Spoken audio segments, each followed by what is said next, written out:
Hello, Durud and Shalom. Guys, make sure you like the stream. We have a lot to discuss. There's a civil war among right-leaning conservatives in the United States. And the fate of the whole planet depends on whose side win. Guys, the way the America goes, so does the rest of the world. Democracy is being threatened in the United States, which means that democracy and classical liberal values are being attacked around the world, because for us to be able to maintain this world order, we need America. We need America. You can't do it without America. And if you have within left-leaning people, the anti-Israeli side is winning. And among right-leaning people, if the anti-Israeli side is winning, that means that the support for the world order as we know it is waning in the United States, which is a threat to all of us. If you happen to be a resident of planet Earth, you should be concerned, because right now it's United States Army that is preserving the current global world order that we're all used to, which has given us all this trade and stability and progress and technology and prosperity and safety and stability and all of that. And without that, we're fucked. We are fucked. So this is not good, and more people need to wake the fuck up about what's happening. Because United States support for Israel is not just United States support for Israel. United States support for Israel is the United States support for the current world order. And these motherfuckers, these people are not just anti-Israel. They're isolationists. And yeah, we can't... If you think you're not American and this doesn't concern you, you are wrong. You are wrong. Everything you enjoy is because of United States military's presence, providing you safety and security, not just for you, but also for the goods and services that reach you. So we need to be all involved in America's politics, even if you're not American, because this concerns all of us. So let's look at we talked a lot about the civil war within the left. You know, the anti-Israeli side is obviously winning on the left side, obviously, but they're also winning slowly but surely on the right-leaning side in America. So we need to actually address this. Let's look at these conservatives fighting it out. You know, this guy on the left is the anti-Israeli conservative. The guy on the right is the pro-Israeli conservative. Let's see what they're arguing, what their points are. Make sure you like the stream so that more people end up seeing the stream, and let's just jump right into it, okay? December 18th, I remember because that's an important date to me. It's Joseph Stalin's birthday. I'm a fan. You're a fan of Stalin's? Mm-hmm. Always an admirer. Nick Fuentes was one of the most censored people in the country, and he's bigger than ever right now. It's just undeniable. Tucker was so good when he would have Democrats on, leftists, liberals that he disagreed with. He would ridicule and refute their ideas, and they stopped coming back because they were so embarrassed. I'd like to see Tucker do that with the right. Why isn't he doing that? The only reasonable conclusion that you can draw for not challenging Nick in more substantive ways is that he doesn't disagree with him. I want to know why Tucker is trying to mainstream Nick Fuentes. There's no evidence that Tucker was trying to mainstream Nick Fuentes. What happened here is Nick Fuentes became mainstream. For all the people, by the way, who are so upset that Candace and Nick Fuentes have become so huge, you have no one but yourself to blame for that. It's all over the Israel issue, man. They were against this destruction of Gaza. I think you supporting Israel's destruction of Gaza is substantially worse than any of his views.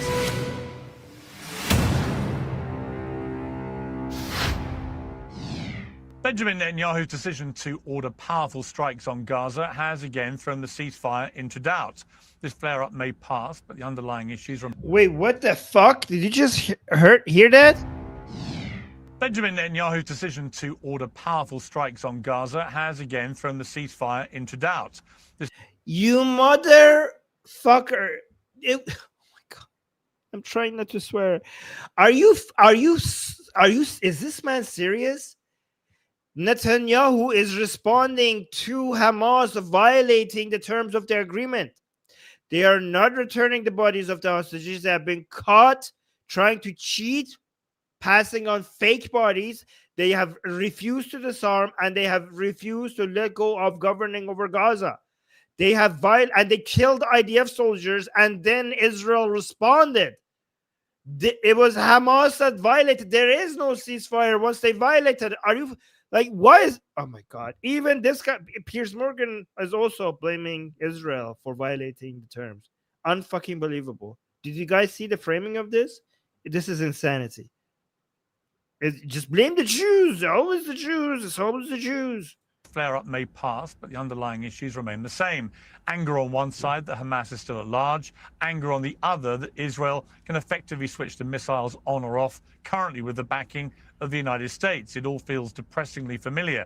And the same can be said of the debates currently rolling digital culture, from the rise of Mamdani to the never-ending frenzy over Charlie Kirk's allegiances and the sudden prevalence of Nick Fuentes. There is a very consistent theme. Well, joining me to debate all this are two not at all depressingly familiar contributors. First of all, Dave Smith, the host of Part of the Problem with Dave Smith, and Seth Dillon, CEO of the Babylon Bee. Welcome to both of you. So, guys, for people who don't know, this guy on he is the new right. Okay, Dave Smith is the new right, anti-Israeli, and the guy on the right, Dave Smith and Seth Dillon, CEO. Seth Dillon is like a traditional conservative, pro-Israeli. Okay? Of the Babylon Bee. Welcome to both of you. Let me start by saying, Dave Smith, there is a lot of misinformation, deliberate disinformation, conspiracy theories, analysis of conspiracy theories flying around cyberspace in all guises. It's becoming, before we get into the weeds of any of this stuff, it is becoming increasingly difficult for somebody who's not absolutely at top speed in dissecting and disseminating all this to work out what is true and what isn't. It's actually very easy, Piers, if you pay attention. Yeah, I think that that is true. But I also think that it's probably easier than it's been in the past. And the reason we're in this moment now is partially the technological advances and just the fact that lots of people can have shows and we have social media and they can communicate in that way. But also that the establishment, the corporate media, and the government have been caught lying about every major crisis of the 21st century. And you just can't, there's only so many you can go through. And we can all in our minds are rattling them off right now. And if you go to WMDs or you go to, COVID, I mean, my God, they locked the entire country down. Joe Biden wasn't senile. And so, the thing that's interesting is that there are actually tons of conspiracy theories that just don't get called that. What was Russiagate, Pierce? Was that not a conspiracy theory? What was the idea that Iraq, Iran, and North Korea were all involved in 9/11? The only thing those three countries had in common was that they had absolutely nothing to do with Al-Qaeda. And so, there have been so many conspiracy theories that have been pushed from the top. I don't think the Bush administration was saying that North Korea, Iraq, and Iran were involved in 9/11. They called them the axis of evil that need to be there needed to be a response to their anti-American agenda. I don't think there was any claim that North Korea was involved in 9/11. Was there? That now I think we are in a place where people just don't believe anything. And so on all sides, they're more quick to jump onto conspiracies. But that's the point, isn't it, Seth Dillon, is that people are finding it increasingly hard to know what to believe. I don't disagree with Dave's assessment that social media... Fact-checking is actually not that difficult these days. Finding the sources of information and fact-checking right now is easier than ever before. Particular, and look, people like us who do our own thing now, that you can hold everything to proper account, you can debate this freely, you can reveal where corporate and government and media, mainstream media narratives have been clearly demonstrably wrong. That is all true. But it does feel like, particularly with AI, with deep fakes and all this kind of thing, that in sophisticated hands, the ability to completely con people now in a... AI has made it easier to fact check, not harder. Very convincing way is becoming much easier and more dangerous. Yeah, well, as long as you make sure you check the sources and you get it to link to the sources. I agree with what both you just said and what Dave said, that, you know, obviously there's been conspiracy theories that came true. There's been things that were conspiracy theories that were presented as truth. There's a lot of distrust, and a lot of distrust is well-founded. It's rooted in something. It's rooted in something real.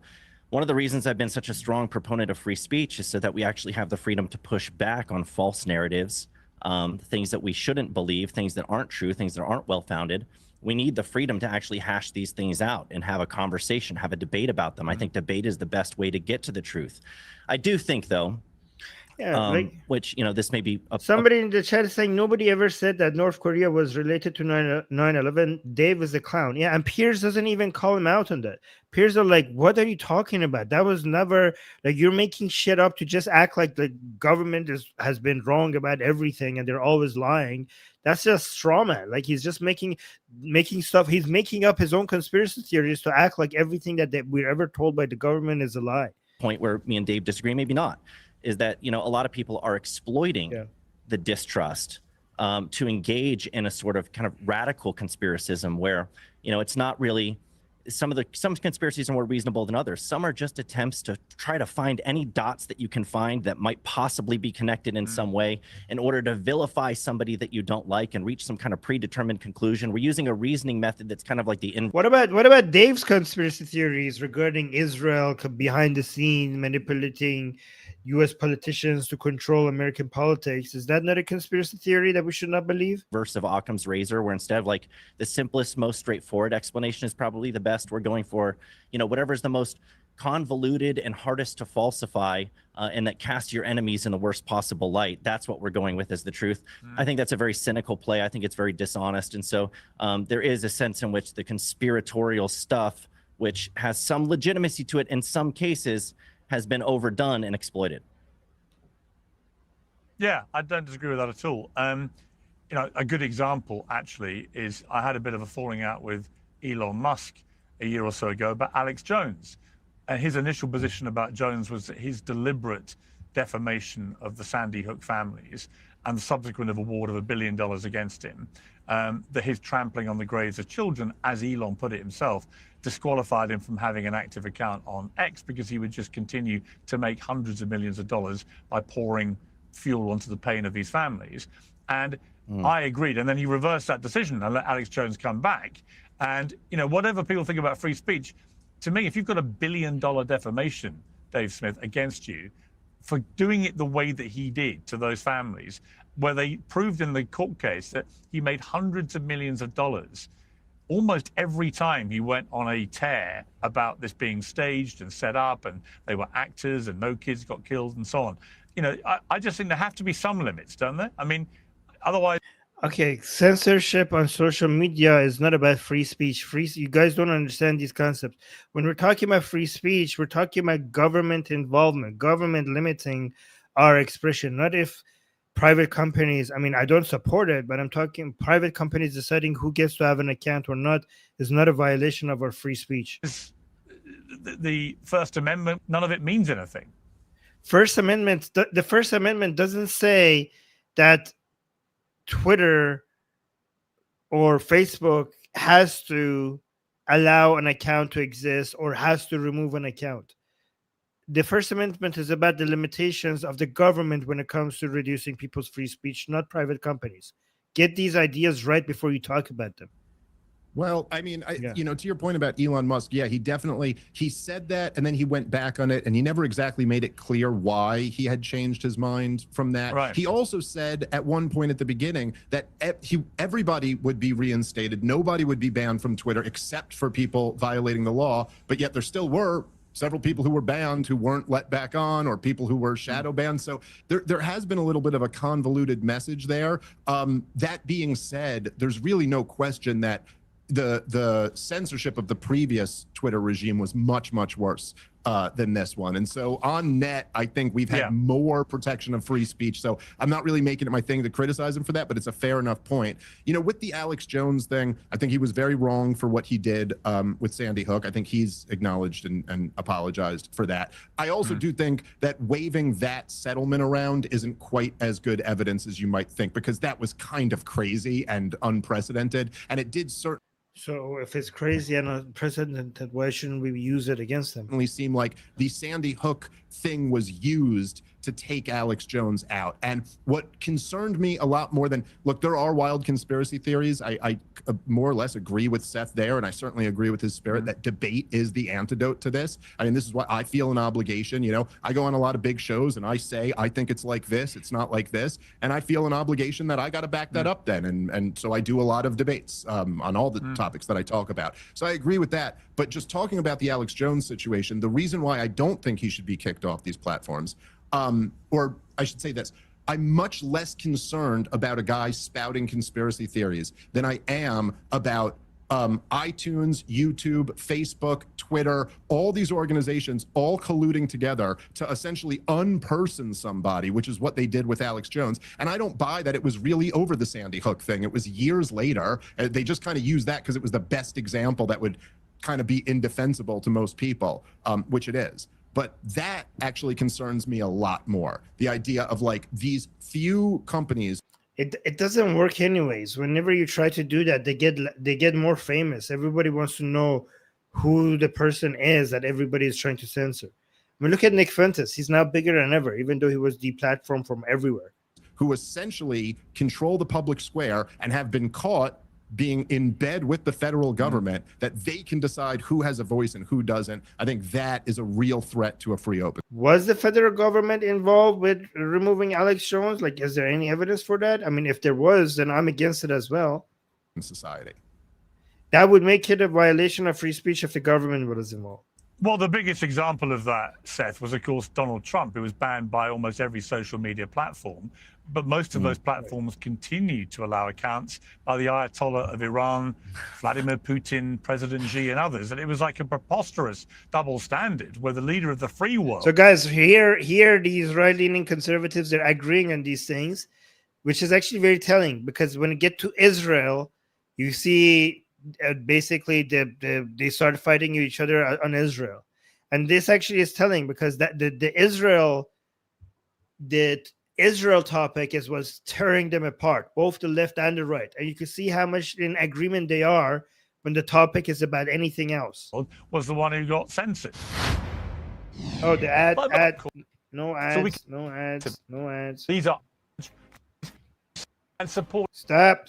Involved in a conspiracy. I was recently. So I have personal experience with this, where I was recently part of one of these conspiracies where I was named as someone involved in a conspiracy. This conspiracy about what happened in the Hamptons with Charlie Kirk, and was he blackmailed, and was there all this money offered, and then when the money was turned down, he winds up dead.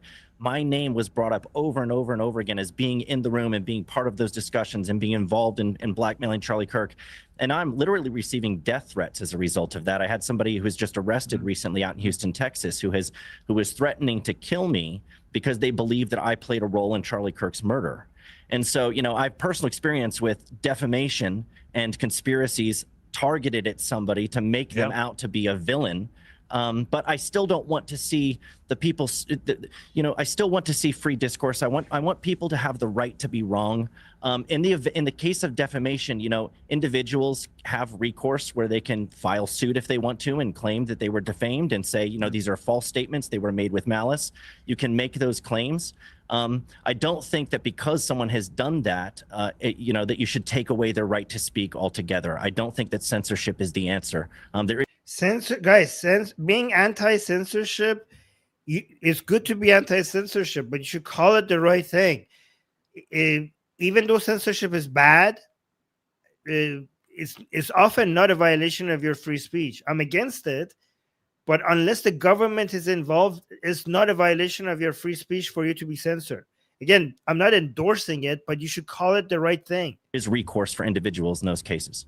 Well, the thing about Alex Jones to remember, and why they made the award as big as it was he wasn't just making a bit of money by doing what he was doing to those families. And in relation to your point, Seth, about you receiving death threats, Sandy Hook families still mourning the murder of their kids at school started getting threats, started being abused in the street. People were turning up at Somebody in the chat saying censorship works. It doesn't actually.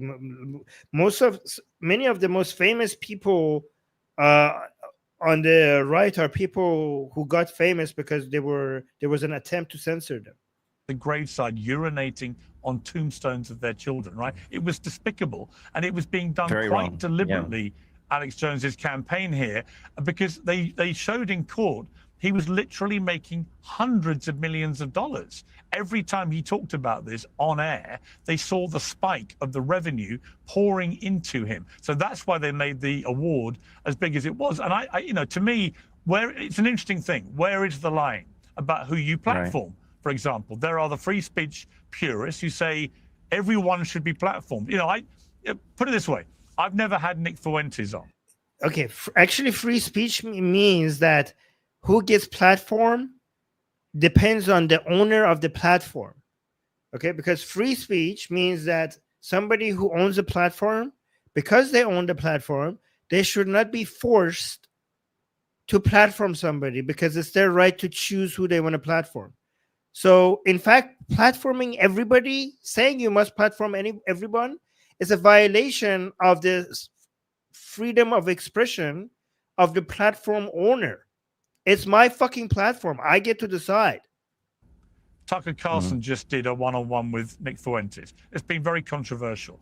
But I have sat with serial killers and psychopaths and very dangerous mass murderers and so on for crime documentaries. And people rightly say to me, well, hang on, you're giving a serial killer a platform. Why would you not let Nick Fuentes on? And it's an interesting question. So, I mean, Dave, for you, what do you make of Tucker Carlson platforming Nick Fuentes? Should people like Nick Fuentes have free, unfettered platforming across? Oh my God, this is such an idiotic way to frame it. People are like, oh, you shouldn't criticize Tucker Carlson for platforming Nick Fuentes because everybody should be platformed. We should respect everyone's free speech, and everybody should be able to platform. Everybody should be platformed everywhere, apparently. Okay. This is the response. Okay. You have the right to platform anybody who you want. Of course you do. And guess what? I have the right to tell you that you fucked up by platforming somebody. Me telling you that you fucked up, you platforming Nick Fuentes has negative effect and it's bad for society and it's going to spread poisonous ideas farther and wider, and you're going to amplify his voice and you're going to make him more famous, is also my free speech. And me pointing that out is not a violation of Nick Fuentes' free speech, or doesn't take away Tucker Carlson's right to platform anybody he wants. Just like you have the right to say whatever you want or platform whoever you want, other people also have the right to tell you that you're a fucking retard for doing it. Easy. Anywhere that people want to have them? Should there be any limits to people in terms of giving them a platform? Well, I mean, I think that's a decision for anybody to make of who they want to talk to. I mean, I believe in... Look, it's good that people who are anti-Israeli are also saying Nick Fuentes is right about everything. They're basically talking in the chat. They're basically talking about the person who salutes and celebrates both Hitler and Stalin. So I'm glad that Nick Fuentes actually shows the true nature of anti-Israeli people, their Jew hatred, their hatred for women, their hatred for Jews, their celebration of, and they say Israel. Imagine that they accuse Israel of committing genocide, and then they celebrate Hitler. Freedom of association. Tells you all you need to know about these motherfuckers. I think that's a decision for anybody to make of who they want to talk to. I mean, I believe in freedom of association. You know, by the way, if you look at the numbers, I'm not so sure it wasn't Nick Fuentes platforming Tucker. And like freedom of association. Yeah, But you could call it out. Oh my God. Like, freedom of association means that we cannot call out people who are associating with garbage people. Yes, they have freedom of association, and I have the freedom to criticize. And, you know, by the way, if you look at the numbers, I'm not so sure it wasn't Nick Fuentes platforming Tucker. And I mean this with, like, I love Tucker. He's a good friend of mine. But look, the one that makes it. Is it true, guys? I don't know if is Nick Fuentes really? I know Nick Fuentes is growing rapidly, like exponentially fast. I know that. But has Nick Fuentes has he passed Tucker Carlson already? Like, where is he getting these numbers from? Because if that is true, that is really alarming. I know he's growing faster than Tucker Carlson, but is Nick Fuentes, has he passed him already? Particularly ridiculous with this Nick Fuentes thing. And I agree with you too. By the way, you know, I've talked to all people are saying probably it's possible. types of people. I've had conversations with communists on my show and socialists, and weirdly, like that. The problem is not that you're having a conversation. Guys, I had a debate with Nazis. It's okay for you to platform them. Okay, so let me get this right. The problem with Tucker Carlson is not that he platformed Nick Fuentes. The problem is that he platformed him and he didn't challenge him and he whitewashed him and he celebrated him and he promoted him. That is the issue people are having. Like, why are you strawmanning people? Yeah, I could platform a communist and shit on them the entire time and basically debate them and show how ridiculous their views are. People are not going to criticize me for that. Probably not, if they're sane. But if I bring on a commie and be celebrating him and washing him, whitewashing him, then you guys would be correct to call me out on that. I've had conversations with communists on my show and socialists, and weirdly, like, that never seems to be an issue, which is. Somebody's saying in the chat, better than promoting genociders, bro. You fucking idiot. Nick Fuentes celebrates Hitler. Hitler is. Unless you don't think Hitler committed genocide. Are you that retarded? Are you that retarded? It's just very strange in a way, because it's like, I mean, you could make an argument communism is the worst ideology ever. It's responsible for like 100 million deaths in the 20th century. It's still. It is. And Nick Fuentes celebrates Stalin. And Dave Smith likes Nick Fuentes, which is weird. Responsible for the oppression of people in Cuba and in North Korea, maybe quasi in Venezuela. Okay, so see how anti-communism Dave Smith is? So remember that, because he's a hypocrite. But so anyway, but with Nick Fuentes, particularly in this moment, what's so funny to me about it is it's like, guys, we ran the experiment of trying to censor Nick Fuentes. When I say we, I don't mean me. I never believed in that, and I had him on my podcast, you know, back in the day too. But this guy is huge. It's just undeniable. He is huge. So at this point, you're just saying, would you like to not have a conversation about this? Look, I think there are lots of bad ideas all over the place. I always err on the side of sitting down and having a conversation is better than putting people in silence, trying to squash people. And look, a conversation, yes, true, but you're strawmanning, because the criticism is that your conversation was not challenging. That only works if when you sit down with people with shitty ideas like yours, Dave Smith. You actually push back against their shitty ideas.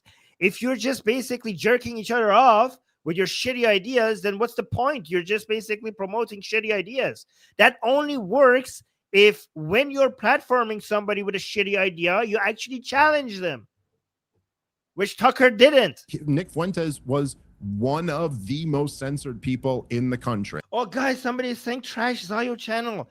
Wow, what an honor. We're officially a Zionist channel. This is great. I mean, I don't know if you know, but I consider that a compliment. If you consider this a Zionist channel, that's a compliment for me. And he's big. Fuentes was one of the most censored people in the country, and he's bigger than ever right now. So clearly that didn't work, and now we're having conversations. Yeah. Yeah, and Seth, you know, we simultaneously, you mentioned the Charlie Kirk thing, Seth. I wanted to ask you specifically about what Candace Owens has been doing around Charlie Kirk's murder. Many people think she is deliberately fueling pretty insane conspiracy theories linking Israel to the murder and so on. You've been dragged into some of this stuff, I know. What is your response to what Candace has been doing? Because she has a massive platform. She's getting these views amplified to a lot of people. I think it's despicable in the same way that you think what Alex Jones was doing was despicable, for the same reason. You have people who are close friends and family members and associates, colleagues of Charlie Kirk who... Yeah, I mean, this is all the anti-Israeli people are retarded. What did you expect? Guys, if you are anti-Israeli, there's a very, very, very, very, very high chance that you're retarded. Loved him very dearly and are in the middle of mourning and grieving the loss of their friend, somebody that they love, and the spotlight of suspicion is being shined on them, and they're being accused of playing some kind of role in a cover-up. And you need to have, in order to leverage accusations like that, or even just insinuations, if you're not alleging it and you're just kind of like, here's the dots, you guys go connect them.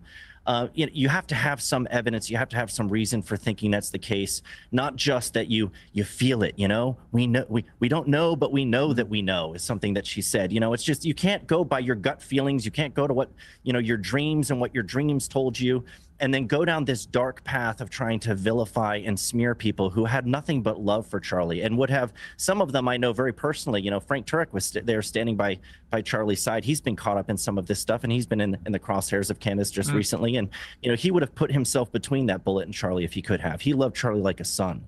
And so, the grief is compounded by all of this. But just a step back real quick to the thing about, Fuentes on Tucker's show. I agree with Dave.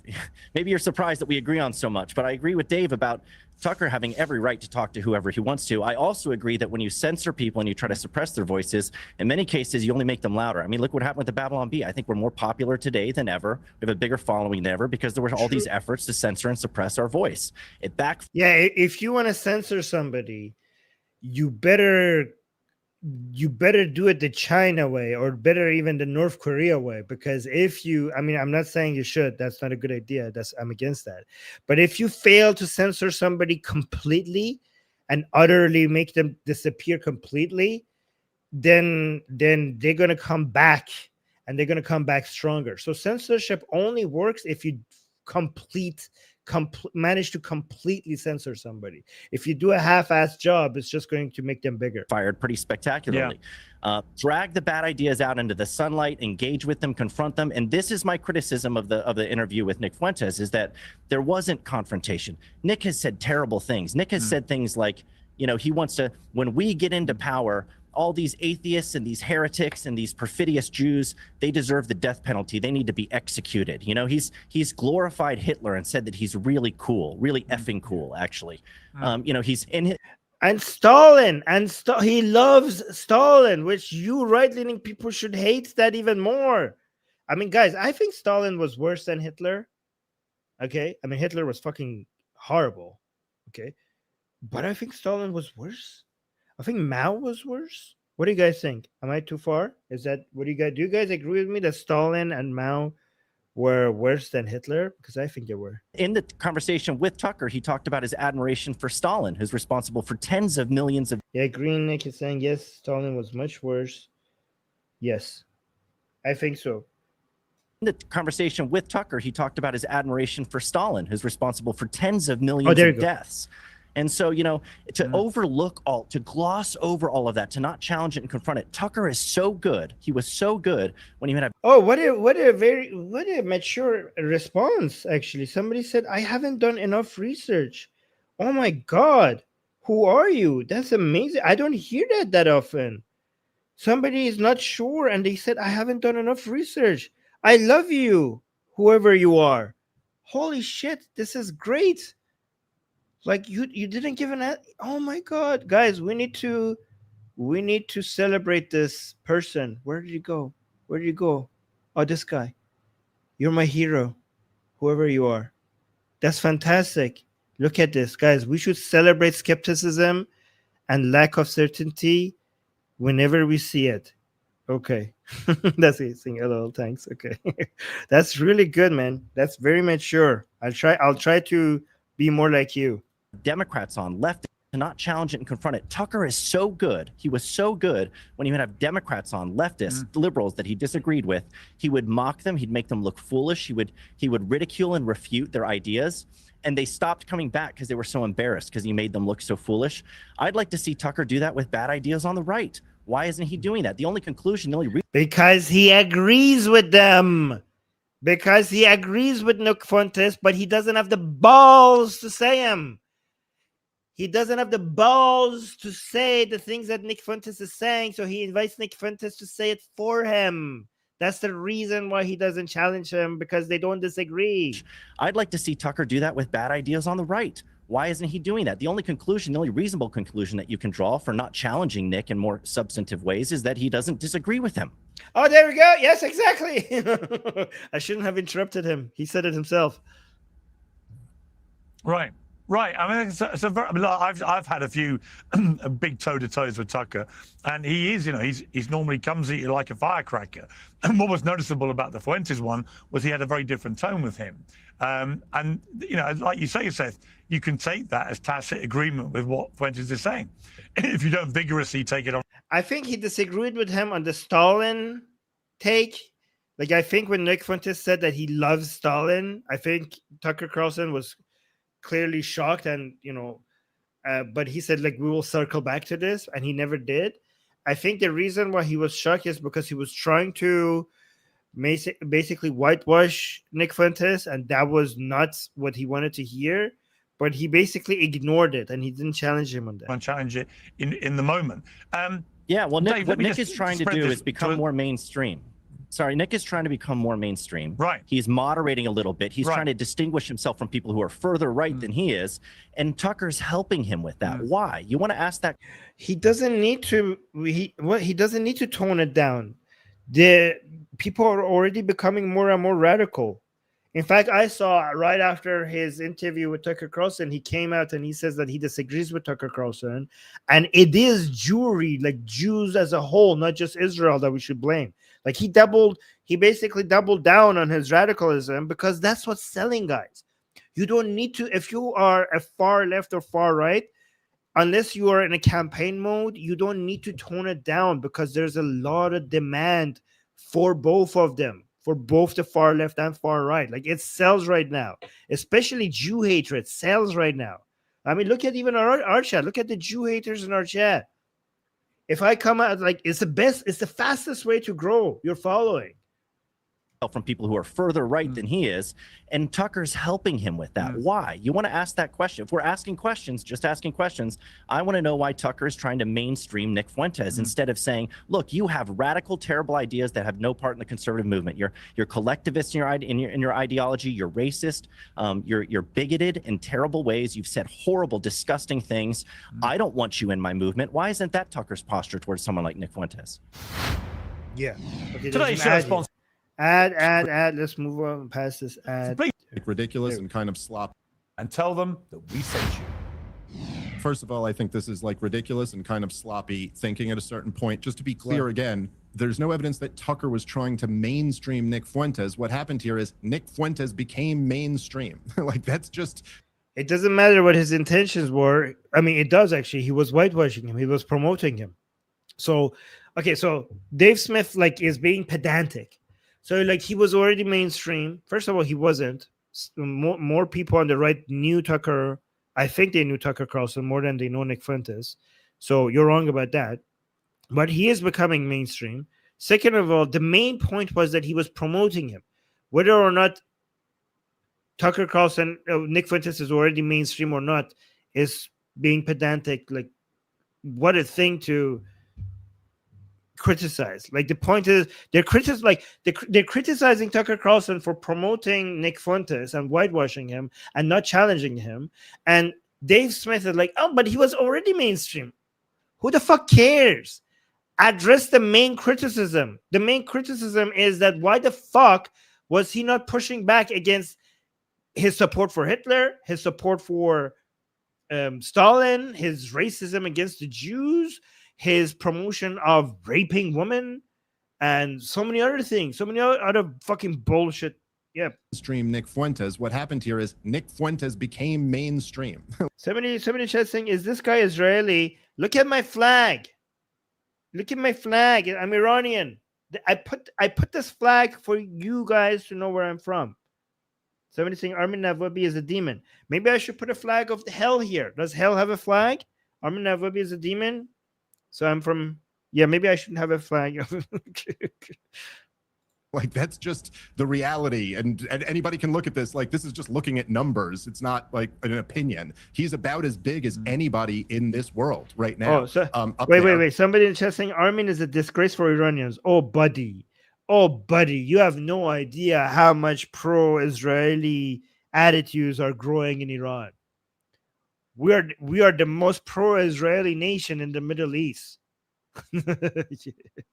You fucking idiot. Just the reality. And anybody can look at this. Like, this is just looking at numbers. It's not like an opinion. I mean, after he's Israel, about as big as anybody in this world right now, up there with them. And in terms of, no, you cannot deduce. Look, I had a socialist, Ben Burgess, on my podcast years ago, because he wrote this book, and it was called something like Canceling Comedians While the World Burns.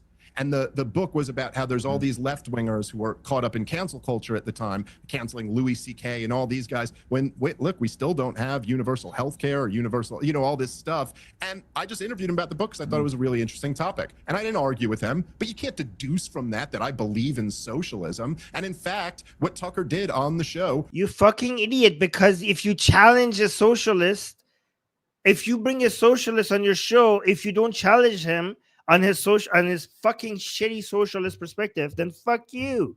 Okay? And that's exactly where we criticize it. The problem is not platforming them and sitting with them. The problem is, why are you just allowing them to get away with the shitty anti-Jewish, anti-Israeli, pro-communism, pro-Hitler positions? Was make the point against Jew hatred and make the point against racial collectivism at all, and saying flat out that is just unchristian, and that Christians must judge people as individuals, and that it's not a cuck move to say it's not the Jews, that you have to talk about specific.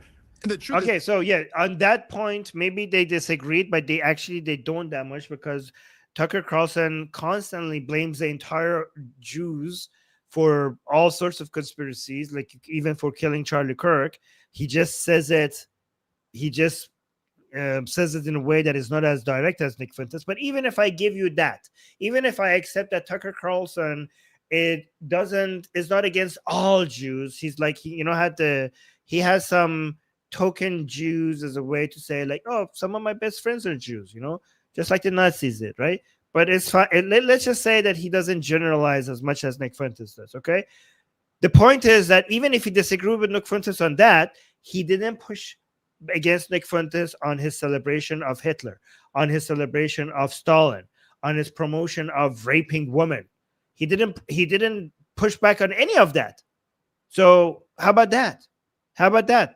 Nick didn't really give him pushback on that. Now, you could say that is Nick trying to moderate his views or something like that, but I don't exactly know why that's a bad thing. Nick actually, you fucking idiot, Nick actually came back right after the show on his own show, and he said Tucker Carlson is wrong. Jews are the problem. It's not just Israel that is the problem. It's Jews that are the problem. He did say that. You fucking idiot. You fucking moron. Maybe you should have waited for half a second before you embarrassed yourself. I think I'd probably rather people say, yeah, it's not all the Jews. There are different specific people. But to the bigger point here, I think look, when you say, oh, there's these people with conspiracy theories, they're not connected. Oh my God, what an honor. Somebody in the chat is saying Armin is Mossad. Wow, you really think that I'm that good? This is such an honor. Thank you so much. You really think that I'm performing so well that I'm basically like a Mossad agent? I'm really that effective? I mean, it would be an honor for me to be part of Mossad.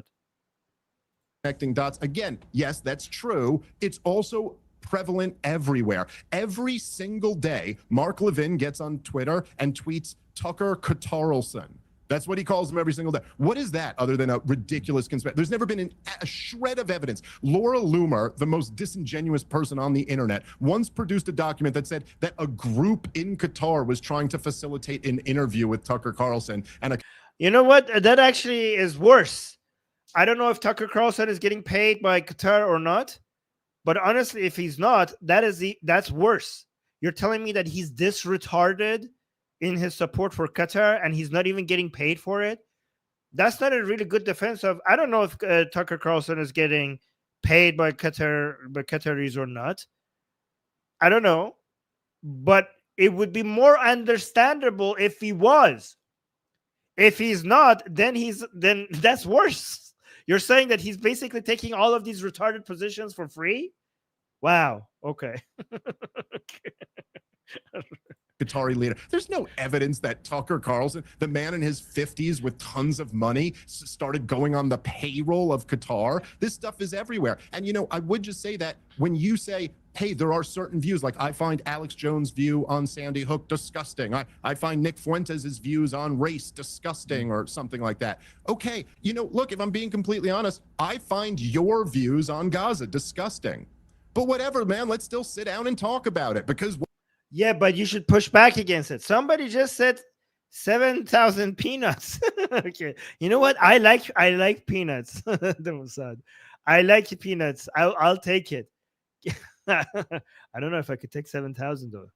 What else are we going to do? I mean, how many options do we really have here? We can fight, we can go to war, or we can try to argue this like civilized men and see who's more persuaded by our case. And for all you guys, say whatever you will about Nick Fuentes.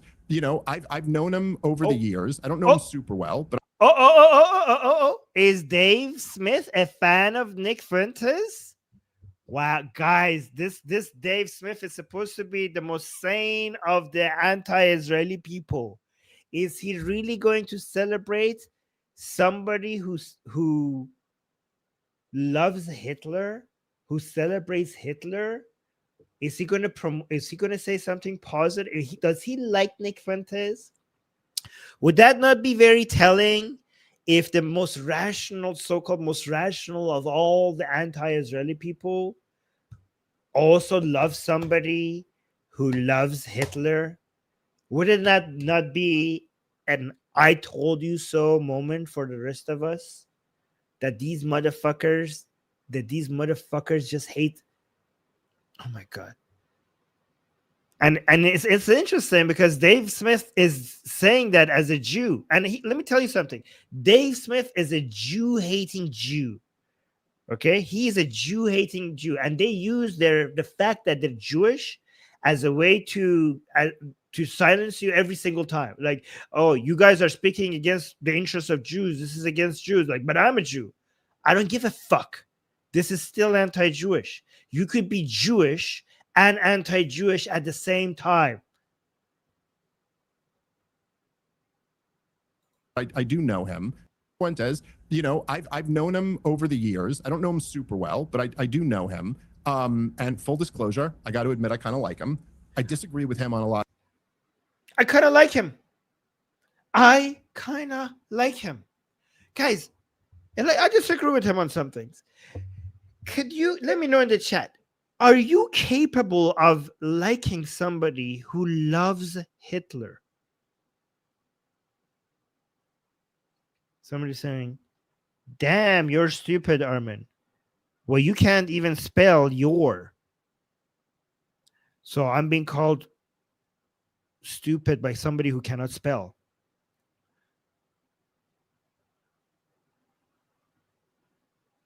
Oh, yes, people are saying yeah. Personal, no. Yeah, man, I'm not asking the Jew haters here. Of course, you guys, I know you guys love Hitler. I'm not asking you Jew haters. I'm talking about the rest of the people. I mean, guys, isn't Dave Smith Jewish? Is Dave Smith not Jewish? And he likes somebody that loves Hitler? This is what I'm telling you. It doesn't matter if you're Jewish or not. If you're anti-Israeli, it's very, very, very, very likely that you're anti-Jewish. And people are like, oh, Armin, how could you say that a Jewish person is anti-Jewish? Well, now you see I was right. Now you see I was right. He likes somebody that celebrates Hitler, considers Hitler to be a hero of his. How is that not anti-Jewish? So it doesn't. This is a rule that usually works. If you're anti-Israeli, sooner or later it will come out, even if you deny it, even if you deny that you're not anti-Jewish, sooner or later it will come out that you're anti-Jewish. You're just anti-Jewish. And using the Jewish card, I'm Jewish card doesn't work. I don't give a shit. I mean, this proves it. This proves it that I'm a Jew, so I cannot be anti-Jewish is a fucking retarded argument. Because if you're Jewish and you're celebrating somebody who loves Hitler, I mean, how much further do we have to go than that? Of things. And he just, you know, I've known him over the years. I don't know him super well, but I do know him. And full disclosure, I got to admit, I kind of like him. I disagree with him on a lot of things, and he disagrees with me on a lot of things. I just disagree with him. I like him. I know we have some disagreements. He loves Hitler, but it's just a disagreement. He loves genocide, basically. Thing I cannot. He loves the idea of genocide against all Jews. I mean, if he likes Hitler, he also likes killing all Jews. And as a Jewish person, that's a disagreement I have with him. The fact that he is pro-genocide against Jews. But I still kind of like him. Okay. Fuck you then. Say about him. He is willing to. Again, YouTube, I'm not saying any of these in promotion of Hitler. I'm calling it out. I'm calling out these fucking Nazi lovers. To debate. So when you sit here, Seth, and you're like, Tucker should have handled him like this. Tucker should have screamed bigot at him the whole time. Why don't you give that a shot? That's a straw man. He never says scream bigot at him. He said when he's promoting shitty ideas, if you're platforming him, you should challenge that. You should challenge him on those. He didn't. That's a straw man. Did he say that you should be screaming bigot at him? Why are you changing his words? And then when people say like, oh, if you think that's the way to do an interview, you should do it then. Well, I can. And I could also criticize somebody who is promoting a fucking Nazi. Like what? Like if I see somebody doing a shitty job at doing an interview, my only response should be that I do a better interview. No, I can. If I get a chance, I could do a better interview. But I could also say, fuck you for promoting a Nazi. It's okay for me to also criticize you while I do a better interview than you.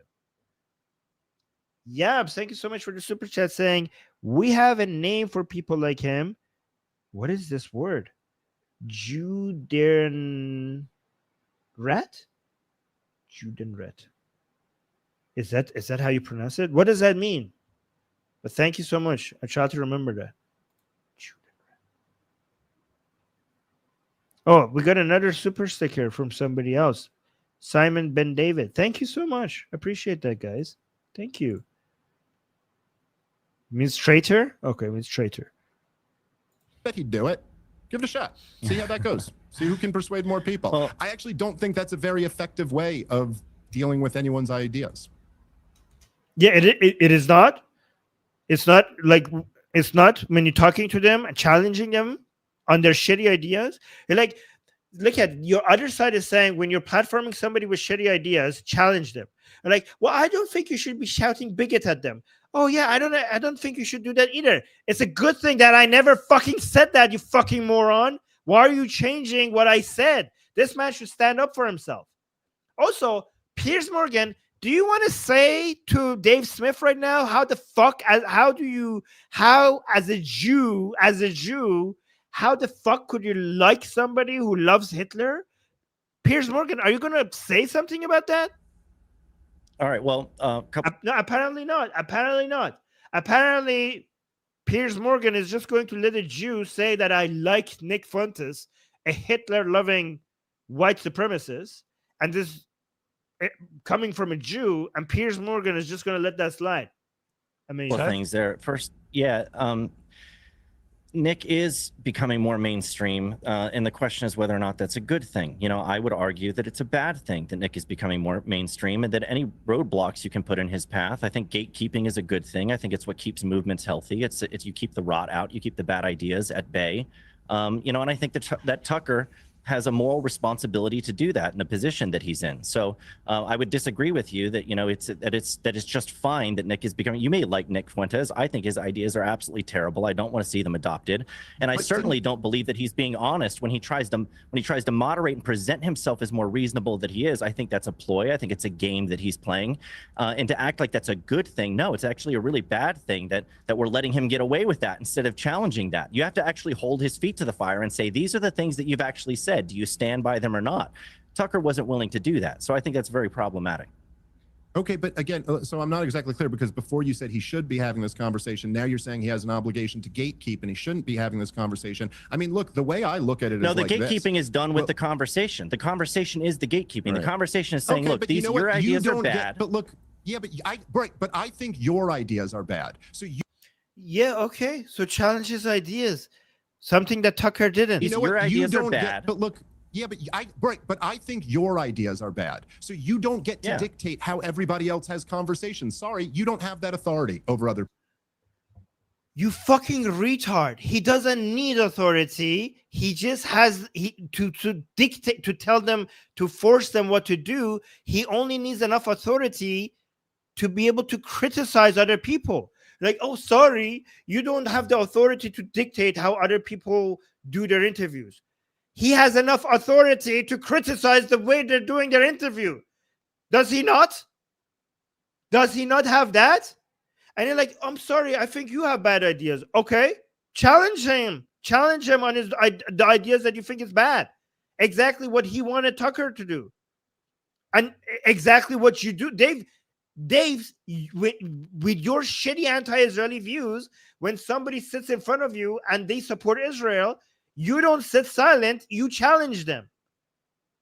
So this man here, I forgot his name, he wants Tucker to also criticize Nick Fuentes if he disagrees with them.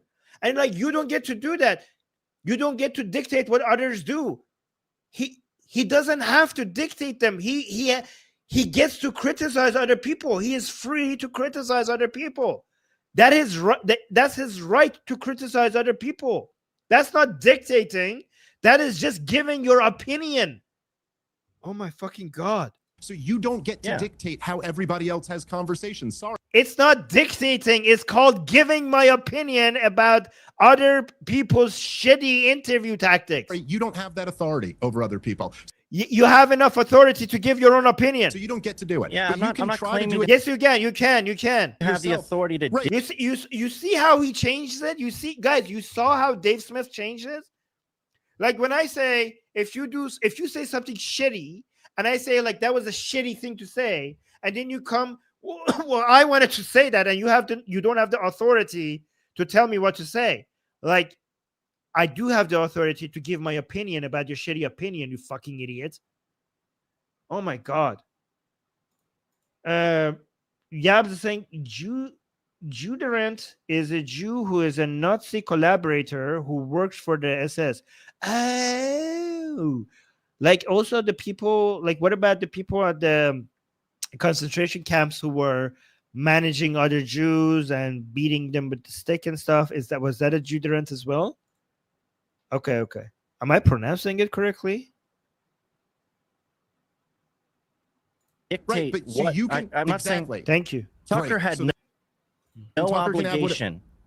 Tucker has no obligation. This guy is not defending himself properly. When somebody says you don't have any authority to say that, you have to respond, I have every authority to give my opinion about their shitty opinions and their shitty whitewashing of Nazi ideology. I have every authority to say that. It's not like I am forcing them not to do that. It's not like I'm sending them, threatening them, or using government power or violence to stop them from doing it. I have every authority to give my opinion about other people's shitty opinions. To do anything that I want him to do.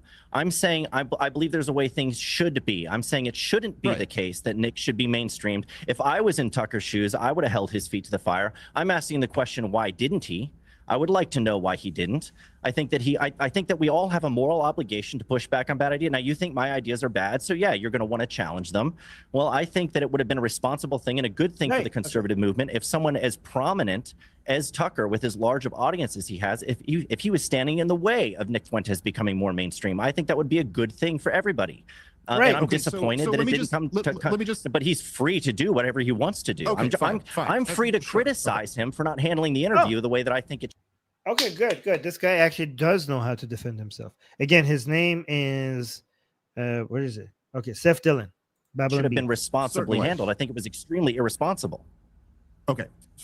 Certainly you're free to criticize them. You know, I would say that for all the people, by the way, who are so upset that Candace and Nick Fuentes have become so huge, like, honestly, dude, talking to guys like you have no one but yourself to blame for that. It's all over the Israel issue, man. And the reason why they got so much support behind them is because they were against this destruction of Gaza. It was just like the most They're not against the destruction of Gaza. They don't give a shit about Gaza. These people hate Jews, and hating Jews is profitable. Hating Jews gets you followers, and they want those followers. And you know, it's really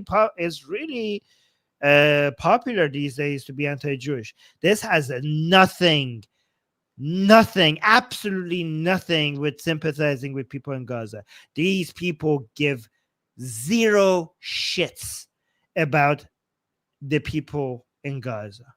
In fact, they probably want them to suffer because their suffering is profitable for spreading Jew hatred. Horrible, inexcusable thing ever. But let me ask you a question, just because I think this is kind of interesting. So you're saying you have a responsibility to push back against bad ideas. Just the other week, I know both you and your partner over at Babylon Bee, Joel, I believe is his name. So guys, look at this. Dave Smith managed to blame the rise of neo-Nazism on Jews. Did you see it? Did you just see what just happened here? So even Jews are responsible for Nazi ideologies now. They're like, oh, it's your fault. It's what Jews are doing in Gaza, apparently, that is giving rise to Nazi ideology. Guys, if these people were around during Hitler's time, they were like, oh, well, you see the Holocaust happening? It's the Jews' fault that Hitler came to power. It's Jews brought this upon themselves. Guys, when you manage to blame Nazi ideology on Jews, then there's absolutely nothing that you can't blame on the Jews. The rise of anti-Semitism and hatred against Jews, they're like, well, the Jews did this to themselves. Is this not victim blaming? Didn't Dave Smith just do victim blaming? Whose fault is it that we have the rise of the far right? The Jews. Of course it's the Jews. And again, the Jews are being blamed by another Jew. You got very upset with at Babylon Bee, Joel, I believe is his name. Got very upset with. Yes. So you got very upset with me because I said, when I basically had a tweet where I said something like, look, it's good the ceasefire happened. Less people are dying. There are hostage swaps taking place. That's great. Let's hope, for the best. Something like that. And both of you guys got very upset at me for using the term hostage swaps. And Joel said, you're describing innocent Israelis being held he said on the Gaza side, it's nothing but innocent people. On the Israeli side, it's all terrorists. Now, I pointed out that 1,700 of the people that Israel released were just people that they grabbed and were holding without charges, something Israel's been doing for many, many decades. They had to do that because it actually proved to reduce terrorist attacks. There's so many of them. And even though I understand why there is a lot of pushback against it, because we want due process, but at the end of the day, human rights only make sense when you get to be alive to implement them, to enforce them, to abide by them. And when you have so many terrorist attacks by these Palestinians, so-called Palestinians, and then when you do mass arrests in a in an environment that your citizens' lives are so much in danger by these terrorists, and every time you do these mass arrests, the violent crimes drop rapidly, and if you see that it's working, I mean, it's true that you don't have 100% proof that these people committed those crimes. You're basically pretty sure that it was these people, but you don't have the same level of evidence that passes as evidence, like justifiable evidence, for example, in Western countries. But you're so, like, the police there and the armed forces on the ground are pretty familiar with what's happening, and they know who to arrest. And then as soon as they arrest them, those crimes that were basically rampant in that region, they all of a sudden drop, and they can see that these mass arrests are working. Then you have no choice. I mean, it's great for us to have, I don't know, due process and all of these things. These are very valuable Western liberal ideas that make societies run better, right? But when your entire society is being threatened to the point of absolute annihilation, your priority should be survival, because the right to life prompts all other human rights. I need to be able to live, to be able to abide by all these rights. And given that how these mass arrests truly work and truly reduces terrorist activities in these regions, for example, in the West Bank and other places, then the Israeli armed forces, they have no other choice but to do them. Even they cannot do, they don't have the privilege to play detective over every single one of these like they might do in Europe or North America. So let me actually look at we got a super chat by Shana. Shana is saying the rise of the woke right is because the woke right, I like that, instead of woke right, is because of the left created an identity group by blaming everything right Christian males. Wait, the rise of the woke right is because the left created an identity group by blaming everything on right Christian males. Okay, I think that's what you're saying. I think the rise of the woke right is also because of the loneliness epidemic among young boys. I think these are a lot of young boys who are unable to find girlfriends. I think because of economic advancements and women's rights, many women are choosing not to have families or maybe even get a boyfriend. And a lot of the male identity relies on becoming a husband and a father. And a lot of young kids are seeing their previous generations of having a wife, a car, a house, and children, and they know that they would never have that. And they blame it on feminism, on LGBT, on immigration, and they wanted revenge against all of this. And they blame it on foreign intervention. And if somebody comes and channels that anger, they see that they cannot afford a house, they can't see that they can afford anything that their parents and grandparents used to be able to afford. And there's a lot of anger and there's a lot of sexual frustration, and they need somebody to help them channel that anger towards something. And the Jews have been traditionally what's been used as a way to channel people's angers towards. So why not the Jews, I guess, right? I think that's what, I mean, guys, there's a reason why anti-Jewish hatred sometimes, like often on the right at least, often correlates with anti-woman hatred. Because a lot of these are young boys who are not getting laid. A lot of it. Yeah. So that's what I think. Referred to all of them as terrorists with no shred of evidence. Like, that to me sounds pretty bigoted, to just assume that every Palestinian is automatically a terrorist. Did you push back on that at all when your colleague, your partner, said that? See, my point is, Well- look, obviously it's a rhetorical question. You didn't. But the point is that, yes, it's easy to say you should push back against bad ideas. But when you start from the starting point that your ideas are correct. Look, I think Nick has some bad ideas. I think you supporting Israel's destruction of Gaza is substantially worse than any of his views. And so Wait, hold on, guys. We have somebody in the chat that is spamming. Guys, if you want to offer Palestine for free by saying Fifi Palestine, you could do it once, you could do it twice. We tolerate that. But if you are so butthurt over our support for Zionism that you have to spam the entire chat with your fucking nonsense, then we would have to ban you. Because I mean, we like it when retards come here and say free Palestine. We like to point and laugh at you guys, but do it in a way that the rest of the people could use the chat, or else you're going to get banned. Okay. Yeah. I mean, you're here, the pro Palestine people here, you're useful idiots for us in the chat because we like to look at idiots and laugh at them. But just don't spam, or else you're welcome to stay here because how much we love laughing at you and pointing at your stupidity. But just make sure you don't spam, or else we have to block you, and then we don't get to enjoy, your retardness, your stupidity.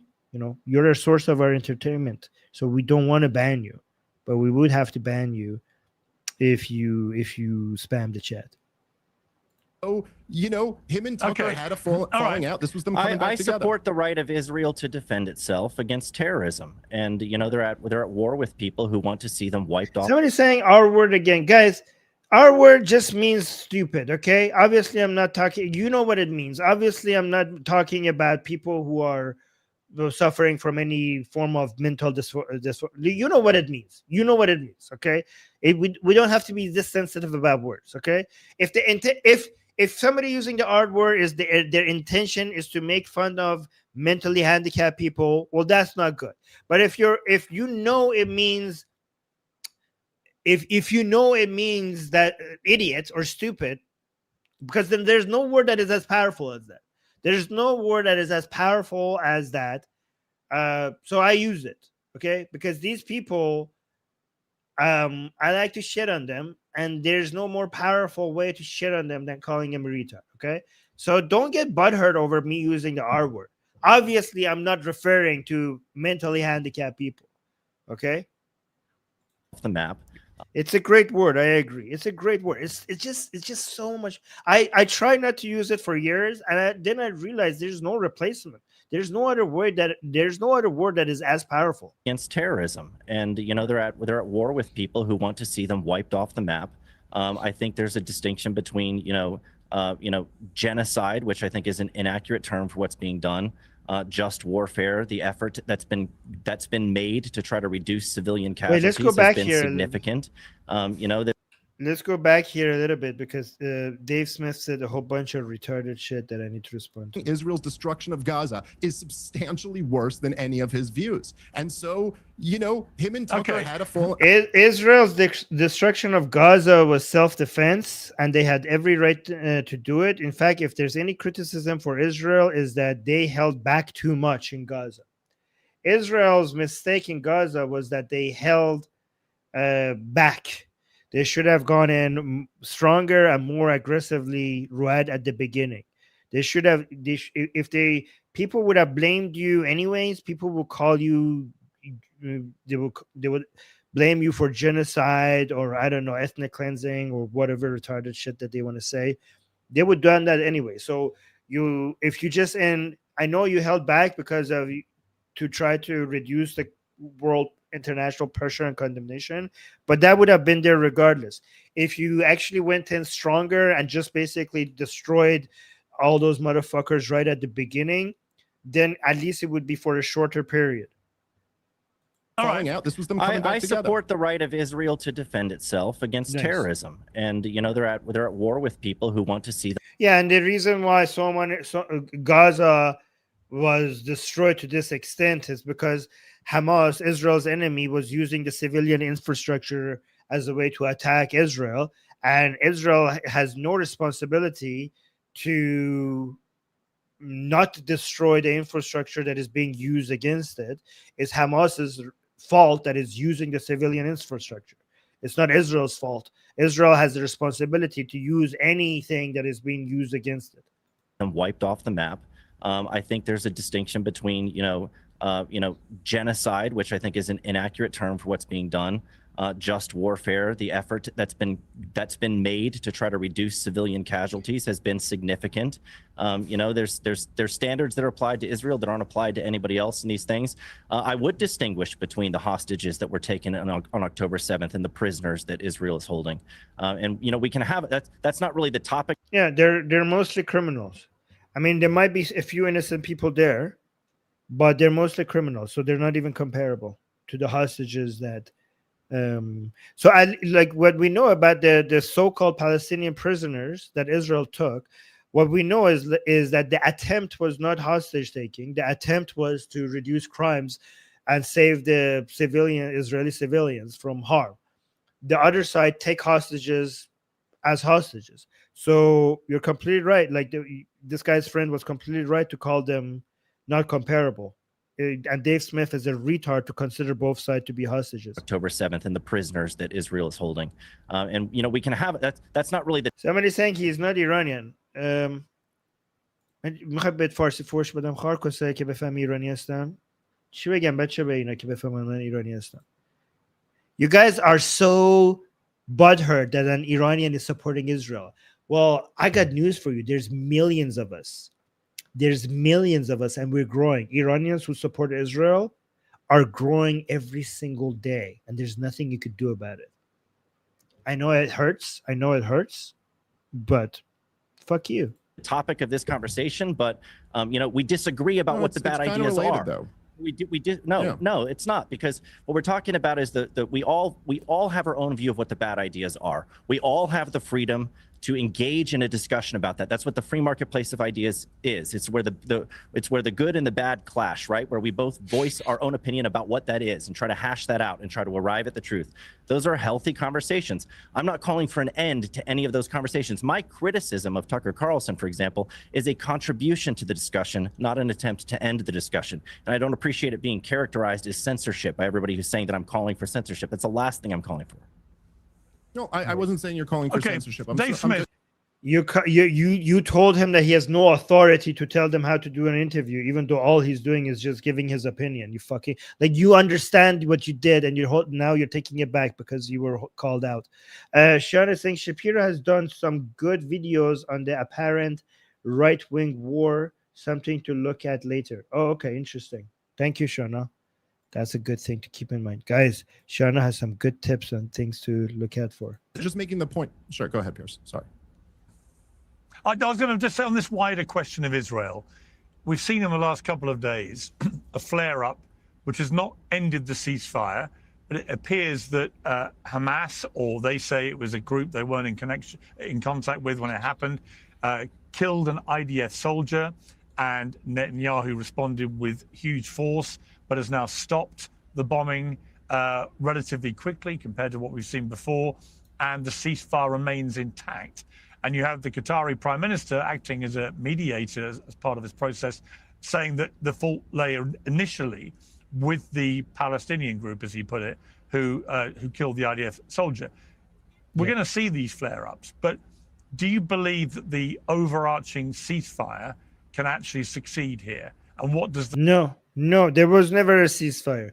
The only thing that was achieved that we could celebrate is the release of the hostages, the release of the Israeli hostages. That's the only thing. There was never a ceasefire, and anybody who didn't know from the beginning that there is no ceasefire was an idiot. The future look like? Oh, there's an ad. Like most of the Ad. No. The ad is very long. There we go. Activated. Go to superpower.com. Well, I mean, that is the big question, right, Piers? And it's tough. I don't know why. I got little kids, so I don't know why this is the image I came. But you know, like when a little kid has a loose tooth and like right before the tooth falls out, and it's just like it's hanging on by the tiniest little thread, like it's basically all. I mean, that's where the ceasefire is right now. Nope. There's never been a ceasefire. Like officially, they're saying it hasn't been broken, but oof, man, are we really, really close? Look, Yeah, and the only person the people who violated it from second one was Hamas. I wish I could be more optimistic about it. I think that but Israel will get the blame for all of it. There's a lot of fundamentals on the ground that make it very unlikely for this to lead to a lasting peace. But yeah, the main fundamentals on the ground that makes this impossible, not unlikely, impossible, is that these Islamic motherfuckers are set on destroying every single Jew on earth, and they will never stop. They want to destroy Israel, and they want to then go after the entire fucking world. There's nothing that makes them stop unless you kill them all. But one of the dynamics that I'm most concerned about, probably, and you've done a lot of covering this over the last year or so, Piers, but there have been both Netanyahu himself, the longest-serving prime minister and current prime minister in Israeli history, he's said recently that the Greater Israel Project is near and dear to his heart. Obviously, smoke. Good. Greater Israel just means Gaza and Judea, or the West Bank, whatever you want to call it. That's all. It's not Egypt. It's not Saudi Arabia. It's not Iraq. It's basically Greater Israel. It's just Israel. It's the places that should be Israel and are Israel, and also some parts of the Golan Heights. Good. I am for the Greater Israel Project. He's said recently that the Greater Israel Project is near and dear to his heart. Good. It should be. Obviously, Smotrich and Ben Gvir and others in the government have talked about ethnically cleansing the Gazans out of Gaza, taking it over themselves. You know, Donald Trump... Taking it over themselves is not ethnically cleansing. It's just basically making every land that should be Israel, Israel. There's this weird standoff, right, where Donald Trump finally said, I don't think I've ever heard a U.S. president say before, that they would cut off all funding and support for Israel. And he said, if they tried to annex the West Bank. And then when J.D. Vance is in Israel, they hold a vote in the Knesset and vote to annex the West Bank. Now, I think the dynamic... Yeah, you know what? I'm gonna start. I don't know. I used to get very angry with Trump saying that, but remember yesterday we did a stream, and it showed that Trump was supporting what was that settlement 30 or 31, which makes it impossible for the West Bank to ever become Palestine, and apparently Trump is supporting that. So I'm gonna hold back on my criticism on Trump, because maybe he's actually. Yeah, make Israel greater again. Wow, Sean, I'm going to use that. That's really good, Sean. So make Israel greater again. That is fantastic.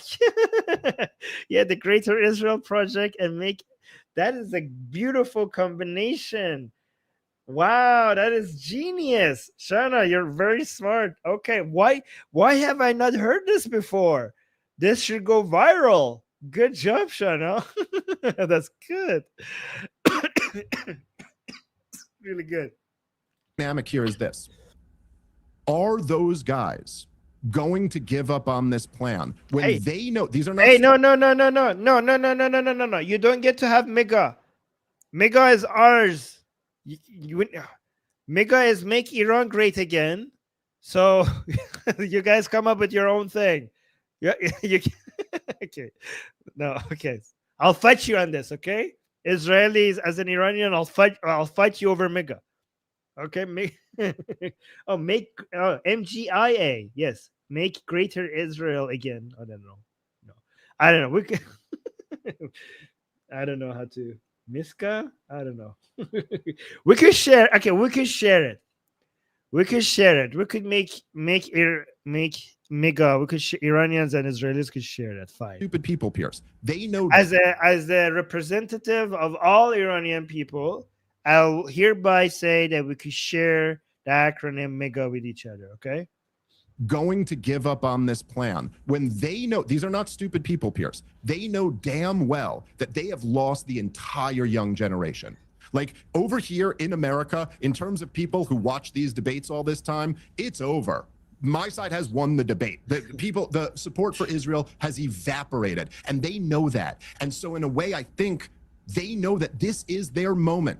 They've got the most pro-Israel administration in the history of the United States of America, and they know that in the future they will not have this level of support. So if they were going to make a move to ethnically cleanse the rest of the Palestinians out of Gaza, if they were going to make a move to officially annex the West Bank, which has already, essentially been annexed, this might be the time that they feel like they got to go for it. And No. All they have to do is basically do it slowly, okay? If they do it fast, it will get too much backlash from the left, from the West. Sorry. All they have to do is just take the West Bank in bite sizes, little bite sizes, until you have the whole thing. If you want to go for the annexing the whole thing at once, the Western pressure will be too much, and the United States will be forced to pretend that they're against it, and Saudi Arabia also has to is forced to pretend that they're against it, and we need to get the Abrahamic Accord going. And guys, last I heard, it's going very well. Okay, so we could do an analysis on that, right? So don't worry, even if in the West people turn anti-Israeli, we got this, guys. We got this. We got Gaza. And then we're going to take the West Bank for Israelis, and we're going to keep it, and we're never going to let it go ever again, okay? We tried this once in Gaza. It was a fucking terrible idea. Has been proven to be a terrible idea, and you should never try that again, okay? For the sake of the world, not just for the sake of Israel, but the sake of the entire world. You Israelis, hold on to Gaza, hold on to West Bank. They are Israel. They're yours. Keep them and never, ever let them go, okay? Make them all Israel. Make it all Israel, okay? But the way to do it is not to just do it. You need America, and American politicians need to pretend that they're anti-annexation. So just do it in small bites, like you're doing, like as you're doing right now, okay? So I think Smotrich and Ben-Gvir want you to do it all of a sudden. That's not a good idea. Just do it. Just slowly keep getting different places with the settlements until you have the whole thing. so that's a big question. I'm not saying I know that that's the case. I hope it's not, but Somebody's saying in the chat, give Gaza back to Egypt. Give back Gaza to Egypt. Egypt doesn't want Gaza. Oh my God. They don't want Gaza. Why would they want Gaza? And so that's a big question. I'm not saying I know that that's the case. I hope it's not, but I am very concerned about that. Stay concerned. Seth, what's your response to that? Well, I have my doubts about whether or not a ceasefire can hold in this situation because, both sides have their own interests to protect. I think that, I don't know if you did, Dave. I would ask you because I'm not sure if you did or not. But were you objecting to Hamas, dragging people through the streets and executing them after the ceasefire? Oh my God! Don't give him that. He's not. Of course, he's gonna be against that, and he's gonna act like he's gonna.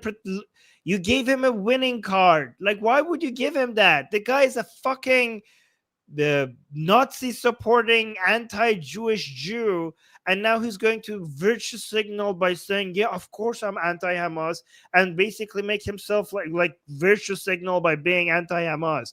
Why would you give him that win card? No. Was announced and Israel started to withdraw. And, we're talking about concern for civilians and people that are being slaughtered. Yeah, he probably was. And now he's going to whitewash his shitty ideas with it. Streets. Like, did you express any outrage about that when that was happening?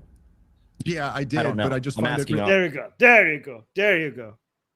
Yeah, well, right. So just to answer your question, yes, I did. And I find it just hilarious that you guys who have been supporting the destruction of Gaza somehow don't see your own hypocrisy when you... We're not supporting the destruction of Gaza. We're supporting Israel being able to defend itself, even if Gazan civilian infrastructure is in the way. The fact that Gaza civilian infrastructure is in the way is Hamas's design, not Israel's design, you fucking retards. Turn around and go, oh my God, people are dying. I've never supported the destruction of Gaza. I don't. I've never once supported the destruction of Gaza. I wish that none of it had ever happened. Okay, well, Gaza's been destroyed, and you've been supporting Israel's right to defend itself the entire... It's not, look at the quotation, right to defend itself. Israel is defending itself. October 7 happened. It was a real thing. That was the genocide. And you don't need to use quotations because this is exactly what defending yourself looks like. You fucking idiot. their time. So what does that add up to? Yeah, that's Yes, I not oppose supporting the Hamas. destruction I of oppose Gaza. Hamas. I condemn Hamas. I condemn killing people. People should have a right to a fair. You condemn killing people? No, you shouldn't condemn killing people, because sometimes the people who are killing your civilians should be killed. So you shouldn't condemn all killing of all people. Sometimes some people should be killed if they're terrorists. Trial. I treat people with the presumption. Yeah, exactly. I'm just saying Dave Gaslighter Smith. Exactly. He's gaslighting. Of innocence. So even if Hamas says that those were collaborators, sorry. Look at this retard in the chat. Somebody saying self-defense against little kids with no weapons. You fucking idiot. Can you show me any army of any country ever defending itself against an attack on its borders and on its civilians while avoiding civilian or children dying on the other side completely? In fact, if anything, Israel has done more than any country ever in history to try to reduce civilian casualties on the other side while defending itself. If you want a country if you want countries to have zero civilian casualties while they are defending themselves, then you're basically asking countries to not defend themselves, because that is impossible. Especially if you're fighting against a militant terroristic groups that uses civilians as shield. You fucking idiot. I mean, guys, anti-Israeli people are really stupid, aren't they?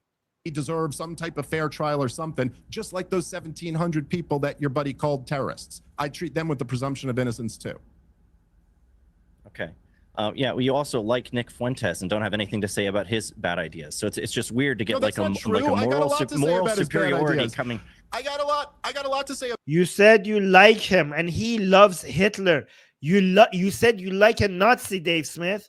About his bad ideas. What are you talking about, man? Look, I believe what I believe. Obviously, if anyone's ever listened to me, do I say the same stuff he does? No, we have different views. Well, why do you like him? Why do you like? But you like him, and he's a Nazi, so you're a Nazi-loving Jew. Guys, is that fair to say? Dave Smith said that he likes Nick Fuentes. Nick Fuentes is a Nazi. Dave Smith is a Jew. So Dave Smith is a Nazi-loving Jew. He is I'm actually not exaggerating at all. This is actually quite accurate. Is it fair to say Dave Smith is a Nazi? Yes. No. Is it fair to say Dave Smith is a Jew? Yes. Is it fair to say Nick Fuentes is a Nazi? Yes. Is it fair to say Dave Smith likes Nick Fuentes? Yes, because he said it. So is it fair to say Dave Smith is a Jew who loves Nick Fuentes is a Nazi? Yes. So is it fair to say Dave Smith is a Nazi-loving Jew? Yes, he is. He is a Nazi. Like, I'm not. This is like completely factually accurate. And why do you defend Nick Fuentes? Why do you like him if you hate his ideas so much? I don't know. I mean, like, I hate a lot of Pierce's ideas, and I like him. Pierce was for gun control. Yeah, but Piers Morgan is not a Nazi. You fucking retard. That's a false analogy. He's a dirty Brit coming over to my country trying to round up the guns. I'd still love to grab a beer with him. Yeah, but he's never called. Look at Piers Morgan not pushing back against any of them. How could you see that? How could you not see that these are different? For the execution of atheists, heretics, and perfidious Jews, he doesn't say that they should, burn in ovens and glorify Hitler. I mean, he hasn't gone that far, has he? I don't think Piers has said anything like that. I don't know why you'd want to be friends with somebody who has those. Look, Dave Smith is now joking around because he's been caught supporting a Nazi, and instead of addressing that, he's just joking around. I've not gone that far, no. Not that far, not yet. Well, look, I mean, I want one more question for you. I want to know what Dave thinks about Tucker essentially calling Charlie Kirk a heretic by saying that anybody who's a Christian Zionist is a heretic. I mean, that was Charlie Kirk, was it not? Okay, but I mean, I think obviously he's speaking about evangelical Christians in general and saying that this violates the Bible, like to make it about. Yeah, well, he includes Charlie. Look what a weasel. Why are you getting away? Look, he doesn't want to. Guys, he knows Tucker Carlson is a fucking Jew-hating and, pro-Qatari, pro-dictator, pro-Ayatollah, pro-Putin, like, he knows how bad, shitty Tucker Carlson ideas are. He knows that. I mean, I think Dave Smith understands how vile Tucker Carlson is. But because they're both on the side of being anti-Israel, these anti-Israeli people seem not to want to piss each other off that much. Like they're so united in their Jew hatred. That's a circle that Charlie Kirk fits inside. It applies to him. Okay, but so he's criticizing a view that Charlie Kirk had. Yeah, I disagreed with Charlie. No, he's not criticizing them. He's calling them heretics. And also Nick Fuentes says that atheists and Jews should be executed. Like he said, you should point that. On that too. So what's your point? He said he hates those people more than he said he hates those people more than anybody else and called them heretics. And yet he spoke at Charlie Kirk's memorial so glowingly. How do you reconcile? Yeah, you're right. Why was Tucker Carlson invited at Charlie Kirk's memorial? Given that he considers Christian Zionists to be heretics and he hates them more than anyone else. So he basically hated Charlie Kirk and what he stood for and everybody that supported Charlie Kirk. And yet he was invited to speak at his memorial. Saw those two things. Yeah, he obviously didn't hate Charlie Kirk. There you go. You fucking moron. Why did, he said he hates all Christian Zionists and Charlie Kirk is part of that circle. How do you not understand that? This is embarrassing. This is like logic 101. Come on. This is like ridiculous. Yes, you're being ridiculous. He said he hates all Zionist Christians, and Charlie was one of them. He's making a point that he thinks that actually the Christians who put Israel above their own government and believe that like only Jesus can come back if the Jews control the area, that is goofy. And why are you gaslighting us? Why don't you deal with the exact words that he said instead of changing it? He said he hates all Christian Zionists more than anyone else, and they are heretics. That's what he said. Why do you change his words? And that includes Charlie Kirk. Why are you changing his words? Agree. Yeah. Well, if you say you hate people that have Charlie's views, then you're saying you hate Charlie. Yeah. Okay. I don't. Good. If that's the argument you want to go with, okay. I don't know. So you have nothing in response. Like he's making a correct point. Like, guys, is that what you do when you're called out on your bullshit? Like, if that's what the argument when you go, okay, then okay. Like, is that how I weasel my way out of not answering a question? Like when you're being caught in a corner, should I use that in a debate when I'm defeated instead of saying, okay, you have a point, you're right, I'm wrong. Okay, thank you for correcting me. I should say like, okay, fine.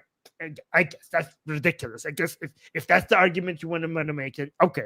That's basically saying nothing at all. You've just been defeated. What that means. But hey, listen, all right. Wait, did you just say I don't know what that means? Yes, you do. You just read what it means that your ass has just been handed to you. Hate people that have Charlie's views, then you're saying you hate Charlie. Yeah. Okay. I don't. Good. If that's the argument you want to go with, okay. I don't know what that means. But hey, listen. I don't know what that means. It means that you were just fucked in front of a huge audience. You were just humiliated and destroyed in front of a giant audience. That's what it means. All right, but listen, we're going to have to leave it there. I would say in relation to my bad idea about gun control, I was right. It just turned out American. I don't care about your ideas about gun control. I want to show you guys a few things. Let's actually watch this one. Tommy posted this. I get Tommy. Don't call these people libs. They're leftists. They're not liberals. Okay, saying libs celebrate Mamdani election by shouting Sharia law starts now. They have no idea what they're chanting for, imbeciles. So let's watch this. These are people in the US celebrating Mamdani's win. Sharia law starts now. Absolutely. Zahran Mamdani, Islamic Caliphate, our brother in Islam, Islamic Caliphate of New York starts today, baby. God, there is just something so electric, so satisfying about knowing that my MAGA parents, wherever they are probably having a horrible night tonight. Oh, I literally just got goosebumps thinking about it. Like they are in such a bad mood probably about the fact that Zoran just won and Prop 50 is gonna pass. Like, wow. God, I'm sorry. It just makes me feel good that my MAGA parents are probably upset right now. When the day starts with Dick Cheney being dead and ends with Mamdani winning. Oh, yes. Oh. I'm so happy. Oh my God, I'm so happy. Okay. So, wow. Crazy people. What else I wanted to show you guys? Okay, not this one. I could show you guys. Oh, guys, did you see this? Here's some good news. Maybe Kanye West just became not anti-Jewish anymore. Like Kanye West just went to a rabbi to apologize for his. Is this good? Like, is this real? So Ye or Kanye West just went and to a. So Kanye West met privately. Well, this is not privately with Rabbi Yoshia Yusuf Pinto in. Somebody saying not buying it in the chat. I don't know if I want to have some good news. Rabbi Yusuf Pinto in New York to apologize for his past comments, and then Yi expressed profound remorse for his past statements concerning and about the Jewish people.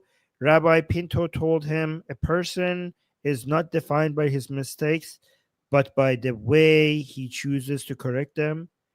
So let's watch this a little bit. I feel really blessed to be able to sit here with you today and just take it. Somebody in the chat saying, who cares? Well, I like it if some anti-Jewish views are changing. I like to see some people changing their mind about Jews and stopping their anti-Jewish hatred. So I don't want to just highlight people becoming more anti-Jewish. If I see any signs of people, stopping their anti-Jewish hatred, I don't know if you could believe this or not, but I want to highlight that. I feel really blessed to be able to sit here with you. Somebody saying, I don't care about Yi. Well, I don't care that you don't care about Yi. A lot of people care about Yi. He's a celebrity, and he could inspire a lot of people. The fact that he's so big and so many people follow him, he could motivate a lot of people to stop hating Jews. So he's important. I feel really blessed to be able to sit here with you today and just take accountability. I was dealing with some various issues, dealing with bipolar also. So it would take the ideas I had and have me take them to an extreme where I would forget about the protection of the people around me and myself. So I wanted to come and take accountability. Sometimes people aren't that knowledgeable about the bipolar and the cause or what causes it and the way you act when you have this disease. So it's like if you left the house and you left your kid at the house and your kid went and messed up the kitchen and messed up the garage and messed up the living room. Now when you get back, it's your responsibility because that's your child. And that's the way I look at it. It's like I gotta go clean up the kitchen, I gotta clean up the living room, I gotta clean up the garage. Yeah, and it's a big deal for me as a man to come and take accountability for all the things that I've said, and I really just appreciate you embracing me with open arms and allowing me to make amends. And this is the beginning and the first steps and the first brick by brick to build back the strong walls.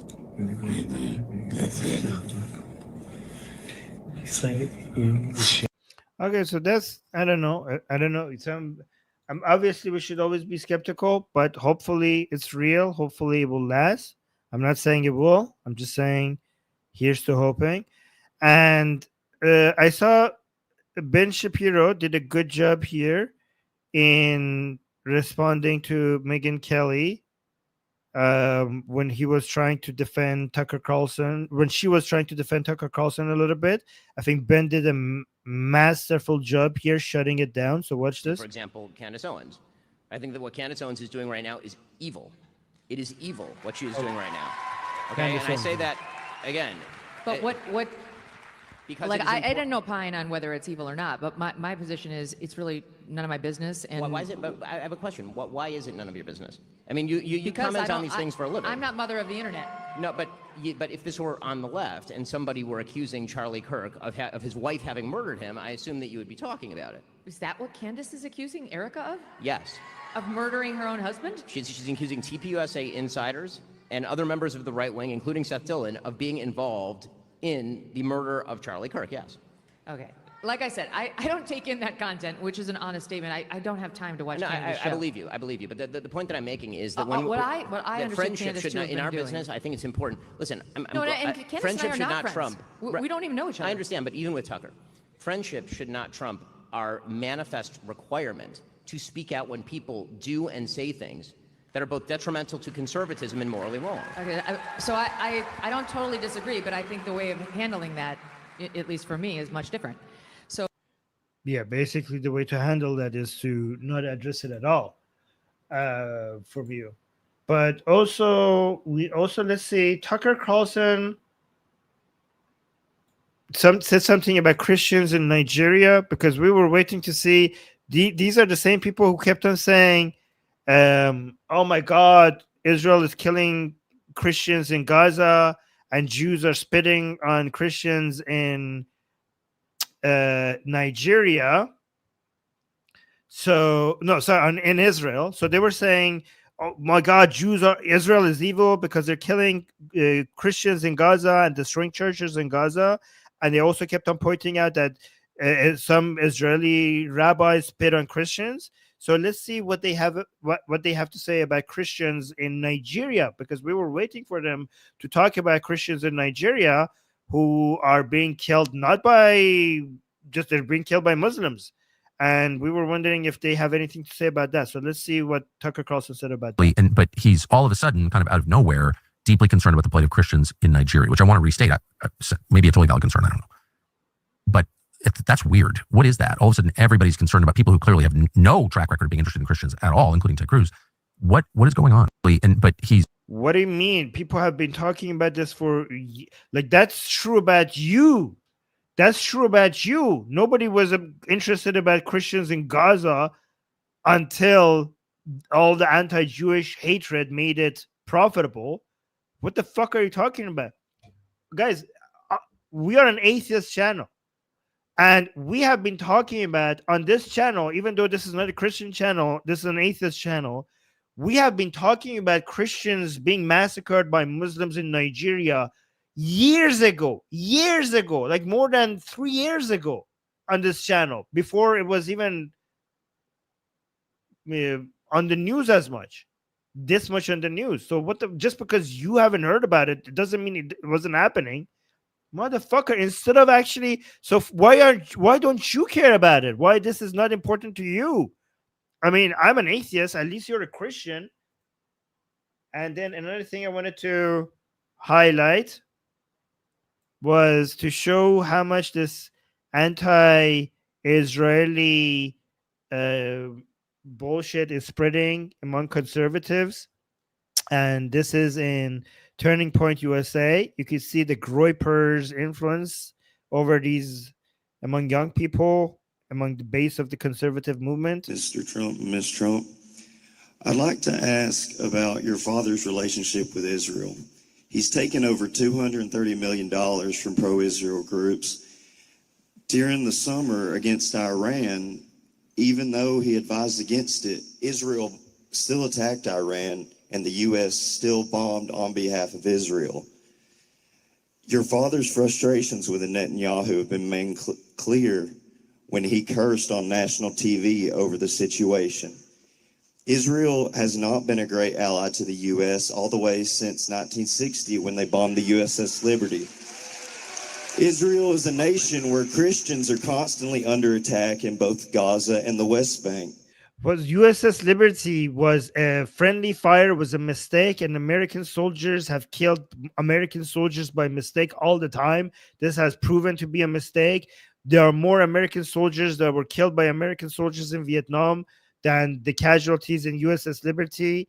And then what else? What other bullshit Israel is he saying? a nation where Christians are constantly under attack in both Gaza and the West Bank. Israel is a nation. Well, Gaza and the West Bank, Christians are attacked by Muslims more in those areas than. But it actually shows how pro-Christian Israel is, given that Christians in Gaza and the West Bank are in more danger than the Christians inside Israel itself. In fact, nowhere in the Middle East are you more safe and have more freedom to worship and do everything else as a Christian than in Israel? The best place in the Middle East to be a Christian is inside Israel. If Christians are in danger in Gaza and the West Bank, is because they're surrounded by Muslims. We talk about America first and defending Christians, but how can we do this if we... America first is not about defending Christians, you fucking idiot. America first is about defending Americans, all Americans. Christians, but how can we do this if we align ourselves with a nation that does not do that itself? Israel's interests are aligned with U.S. interests, and Israel has done more to kill America's enemies than any other country other than America itself. So supporting Israel is America first.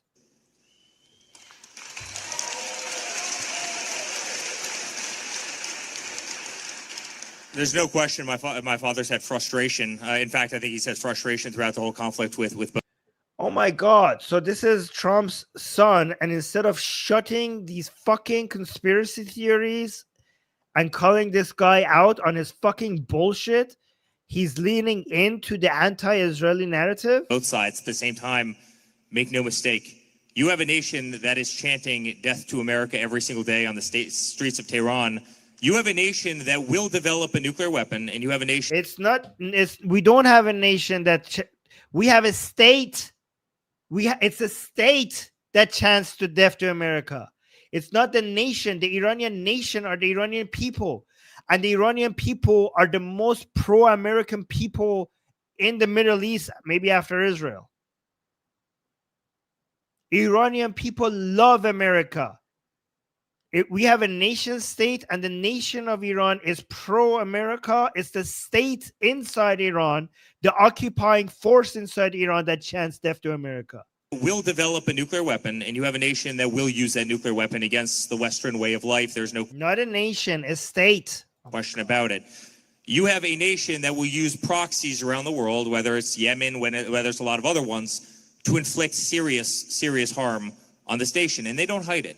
They don't hide it. In fact, it's really interesting. About a year ago, maybe a little over a year ago, they put out, the Ayatollah in Iran put out an emoji, like a little short video clip of a drone hovering over my father's head as he played golf. This was literally posted on the Ayatollah's, Twitter page, following my father around a golf course with a crosshair right on top of him, as if they wanted to assassinate him and as if they wanted to hurt him.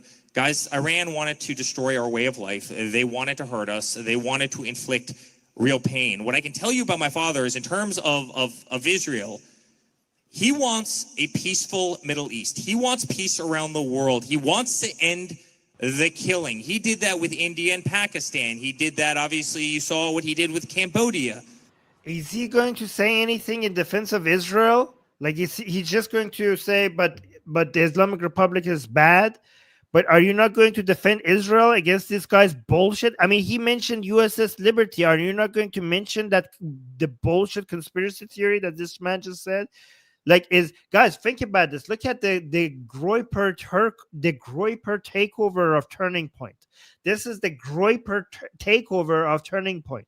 This is Nick Fuentes' army is at has taken over Charlie Kirk's empire.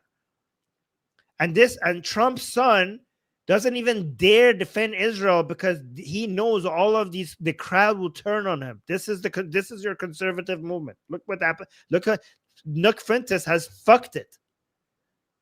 And I mean him and his movement.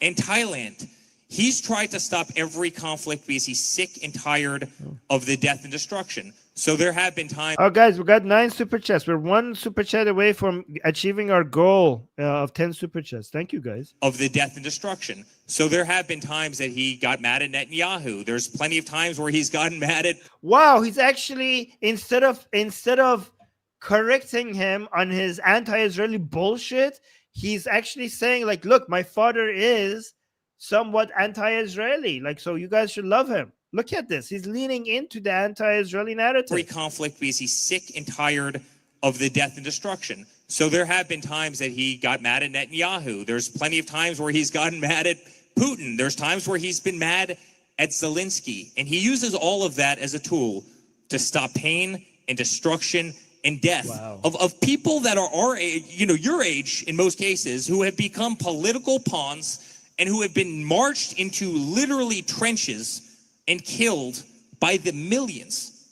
And that's what my father wants to see end right this second. And that's why he's worked so hard for peace around the world. In fact, Donald Trump is the only president in the United States history that's never brought America to war. And I hope he keeps following in that crusade. Okay, so no defense of Israel. Zero defense of Israel. Absolute garbage. By the way, guys, we got a few seconds before we run out of time. We got to 10 super chats. Thank you. I will read the super chat soon. You guys are amazing. Thank you, guys. Did you guys hear any support of Israel against all the bullshit that guy spewed? I defended Israel very well against all of the bullshit that guy said. Trump didn't. This Trump guy, this Trump son, didn't do anything. In response to the nukes from Iran, Israel has nuclear weapons and is not a part of the IAEA, unlike. What it doesn't, yeah, it's not part of the IAEA, so that's why it doesn't need any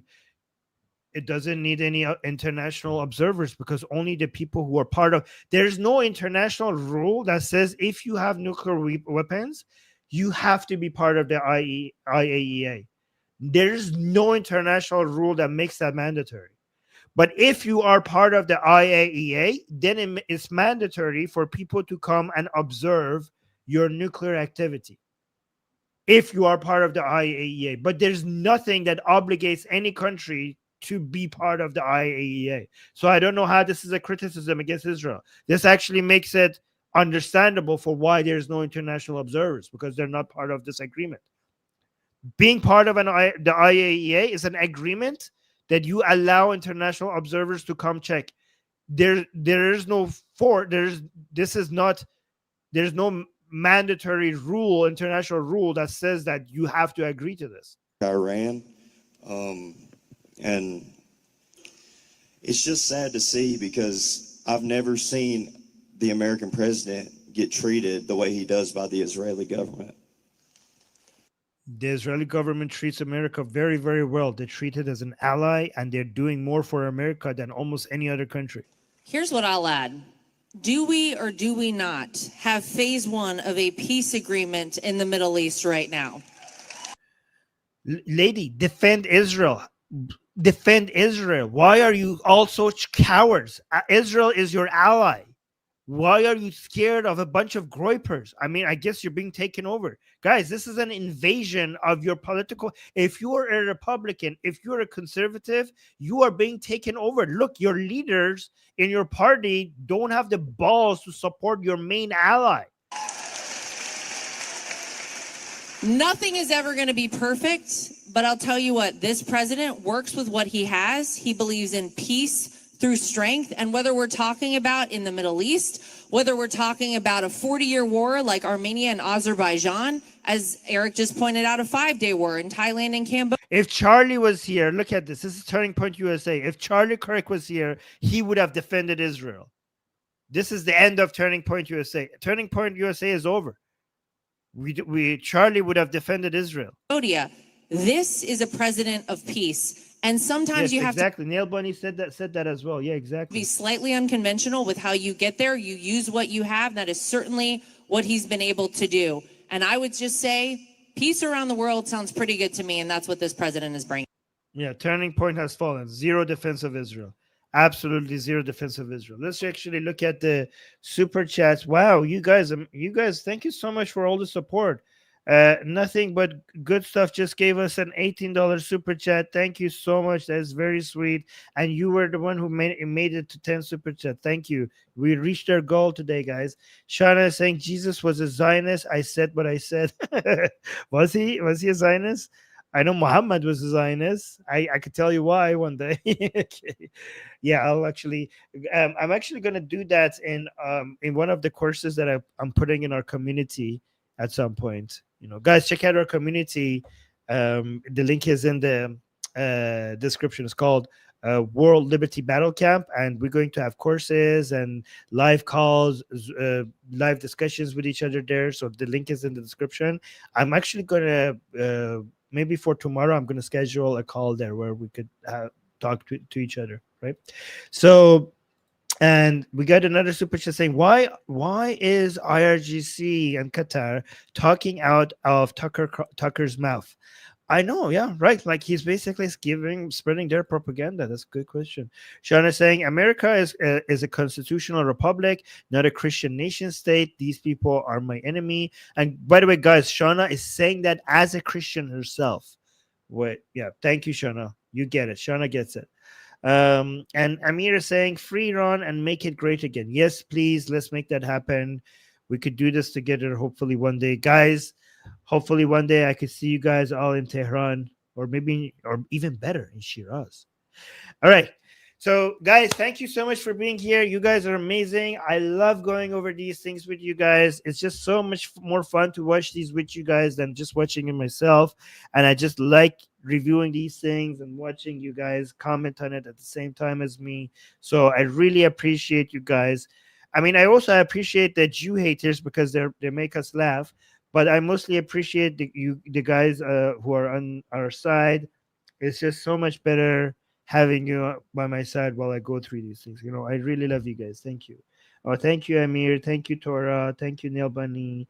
Thank you, all of you. Okay, and we're going to have more of our own calls where you guys get to speak as well very soon. I promise you, maybe for tomorrow, I will schedule a call in the World Liberty Battle Camp. This is our community. And here, I'll put the link in the chat. And I will schedule a call for tomorrow, okay? Right after our show. Yeah. So I will schedule a call where we could chat together. So when you come here, like participate in the discussions here. The link is in the description, but it's also in the chat right now. You could introduce yourself in this pinned post and see the other people here. But you could also go to, we're going to have a classroom here where we're going to have a lot of free courses on these ideas. But there's also a calendar where I will basically be scheduling a group call where we could all talk here. But at some point, but after that, I'm hoping that we could have a call every single day, where right after the show, we will just jump into our community and we will just talk about whatever topic the show was about, okay? And you could talk and I could talk, we could respond. We would just gather together. So again, join that community. Link is in the description. All right, guys, I'm going to head out. Don't forget to like. Don't forget to subscribe if you're new here. Don't forget to hit the bell notification. Don't forget to recommend our channel, Atheist Republic on YouTube, to your friends and your enemies. And after the show is over, please leave a comment. All of this really helps. And thank you. And say it again. Say it with me, guys, everybody. Am Israel Chai, Javid Shah. Mwah. See you guys in the next show. Bye.